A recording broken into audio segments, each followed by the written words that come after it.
আপনি যেই কোনো বিপদের যেই কোনো প্রয়োজনের দোয়া যদি কবুল করাইতে চান, যদি যে দোয়া কবুল করাইতে হবে, আপনি দোয়া কবুল করাবেন, দোয়া কবুল করাবেন। আপনি যদি আপনি চান যে দোয়াকে আমার কবুল করাইতে হবে, তো আপনাকে কাজ করতে হবে।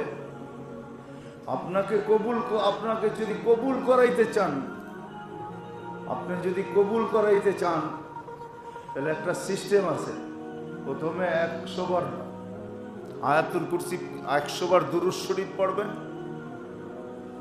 499 বার পড়বেন লা হাওলা ওয়ালা কুওয়াতা ইল্লা বিল্লাহ।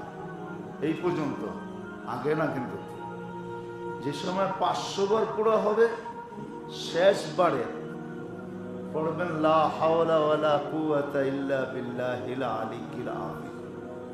500 পড়া হয়ে গেছে, তারপরে 100 বার দুরূদ শরীফ পড়েন। এইভাবে কয়েকদিন পড়া দোয়া করেন। হাদিসের আলোকে, কিতাবের আলোকে বোঝা যায়, এটা এতটুক বলা যায় যে কোরআন মাথায় নিয়েও বলা যায় যে আপনার দোয়া কবুল হবেই হবে, হবেই হবে, হবেই হবে। আপনাকে প্রথমে 100 বার দুরূদ শরীফ মনে উঠলো, এই জন্য বললাম।